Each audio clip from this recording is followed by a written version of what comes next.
السلام علیکم ناظرین، امید کرتا ہوں آپ سب خیریت سے ہوں گے۔ لالا اٹلی والا اٹلی کے شہر بولونیا سے آپ کی خدمت میں حاضر ہے۔ ناظرین،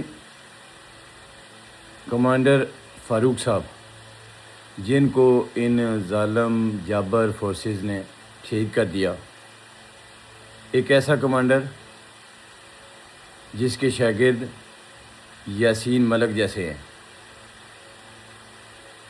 کشمیر کا بچہ ان کی شاگردی لینا چاہتا ہے۔ وہ کمانڈر جس پر اربوں روپے کا انعام بھارتی سرکار نے رکھا، وہ کمانڈر بھارتی آرمی ترستی رہ گئی کہ اس کو ہم ماریں۔ اس کمانڈر کو پاکستانی فورسز، ان پاکستانی فورسز نے جن کو بارہا کمانڈر فاروق نے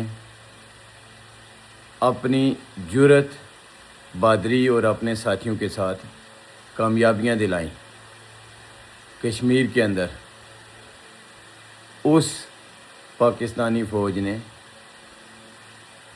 ان پاکستانی فورسز نے عظیم کمانڈر فاروق کو شہید کر دیا۔ کتنے افسوس کی بات ہے کہ انڈیا ترستا رہ گیا کہ کمانڈر فاروق کسی طرح ہماری گولی کا نشانہ بن جائے، کسی طرح ہمارے ہتھے چڑھ جائے، لیکن ان کا کام کون کر رہا ہے؟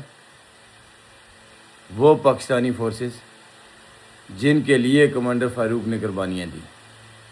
اللہ تعالیٰ ان کا بیڑا غرق کرے اور کمانڈر فاروق کو جنت الفردوس میں اعلیٰ مقام نصیب فرمائے، ان کے درجات بلند فرمائے۔ اور اسامہ جو پی ایچ ڈی ڈاکٹر تھا قائد اعظم یونیورسٹی سے، اللہ تعالیٰ اس کے درجات بھی بلند فرمائے۔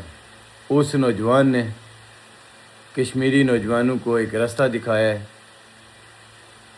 کہ کیسے حق کے لیے جان قربان کی جاتی ہے، اپنے حقوق کے لیے لڑتے ہوئے، سچ کے لیے لڑتے ہوئے کیسے جان دی جاتی ہے۔ آپ نے ایک کمانڈر فاروق، ایک اسامہ کو شہید کیا، اور اب پورا کشمیر کمانڈر فاروق اور اسامہ کے نقش قدم پر چل کر اپنی جان اپنے وطن کے لیے، اپنے حق کے لیے لٹا دے گا۔ کشمیر کا بچہ کمانڈر فاروق ہے، کشمیر کا بچہ اسامہ ہے، کشمیر کا بچہ شفاقت حسین ہے، کشمیر کا بچہ ہر شہید کے نقش قدم پر چلے گا، اور انشاءاللہ صرف اور صرف حق کے لیے اپنی آواز بلند کرتے ہوئے جام شہادت نوش کرے گا۔ کشمیر کا ایک بھی بچہ زندہ رہا تو وہ بھی آپ کے سامنے مذمت کا پہاڑ ثابت ہوگا۔ ناظرین، اب تک کے لیے اتنا ہی، انشاءاللہ پھر ملتے ہیں کسی نئے ویڈیو میں، کسی نئے موضوع کے ساتھ۔ اپنا خیال رکھیں، اپنوں کا بہت خیال رکھیے گا، دعا میں یاد رکھیں۔ جموں کشمیر زندہ باد، جموں کشمیر جوائنٹ عوامی ایکشن کمیٹی پائندہ باد۔ والسلام، اللہ حافظ۔